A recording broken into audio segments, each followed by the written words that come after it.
देखा उन्होंने कि किसी तरीके से जो हमारी जो मुसलमान भाई हैं वो सड़कों पे नहीं आ रहे हैं जिस तरह से ये चाहते थे कि वो आए और फसादात हो जाएं।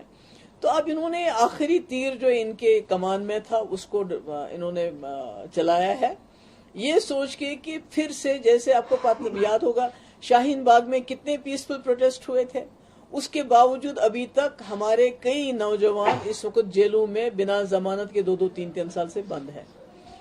तो ऐसे में मुझे लगता है कि मैं तो अपील ही कर सकती हूँ तमाम जो हमारे हिंदू भाई बहन हैं और खासकर जो मुसलमान हैं कि इनके इस जाल में फंसना नहीं है। हमें अभी सड़कों पे आने की जरूरत नहीं है।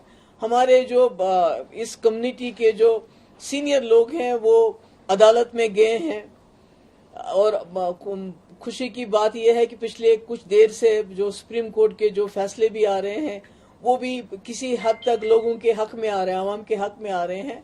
तो इस वक्त मौका है वोट से जवाब देने का। अपना वोट सही तरीके से इस्तेमाल कर लीजिए ताकि कल को अगर आप आवाज भी उठाएं किसी कानून के खिलाफ तो आपको दंगे, जैसे दिल्ली में दंगे कराए गए फिर उसमें उन्हीं को जेल में डाला गया जो विक्टिम्स थे, तो कोई वोट का मेरे ख्याल में इस मुल्क की सबसे खूबसूरत चीज तो जमहूरियत है जिसको ये खत्म कर रहे हैं। सबसे खूबसूरत चीज हमारा आईन है जिसको ये सबवर्ट कर रहे हैं। नहीं तो आप मजहब के नाम पे कोई कानून नहीं बना सकते और सीए बिल्कुल मुस्लिम्स को टारगेट करने वाला कानून है। तो मेरी मोतबाना गुजारिश है तमाम लोगों से, खासकर मुसलमानों से, खुदा के लिए इनके जाल में मत फंसिए, अपने वोट का सही इस्तेमाल कर लीजिए और उसके बाद कानूनी तरीके से इस लड़ाई को लड़ने की जरूरत है। अभी खुदा ना खास्ता गुस्से में, तेज में आके कोई हरकत नहीं करे। Thank you. Ma'am, what is your take on Prime Minister has proposed a railway line towards the Shopian where they have been protesting the residents? देखिए, मैं समझती हूँ, मैंने आज बताया भी है ऐसा कि जम्मू कश्मीर बिलखुसूस कश्मीर वादी ये बहुत फ्रेजाइल है, इसका जो इकोसिस्टम है बहुत फ्रेजाइल है और हमारी जो इकोनॉमी है वो ज्यादातर हमारी जो फ्रूट इंडस्ट्री है एग्रीकल्चर पे डिपेंड करती है।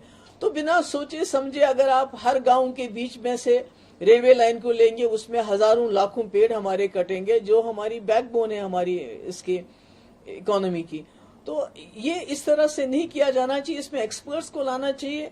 रेलवे बनाना ठीक है मगर गांव-गांव में से उसको निकालना, फिर फ्रूट के पेड़ काट देना, नुकसान पहुंचाना और यहाँ की एनवायरनमेंट के ऊपर इसका क्या असर होगा उसको देखने की जरूरत है। उसके बगैर कोई भी कदम नहीं उठाया जाना चाहिए। रामबन बानीहाल में भी बहुत सारे हाउसेज हैं, उनमें ट्रैक्स पड़ गए, एक स्कूल भी इम्पैक्ट हो गया वहाँ पे। वही तो मैं कह रही हूँ कि कहीं इम्पैक्ट देखना चाहिए, वो देखना चाहिए। और खुदा ना खास्ता हमारी हालत जो उत्तराखंड और जो ऐसी जगह हैं जहाँ ये सड़कें बनाई इन्होंने, जो भी तीर्थ स्थान है वहां तक पूरी सड़कें बनाई और पेड़ हजारों की तादाद में काटे।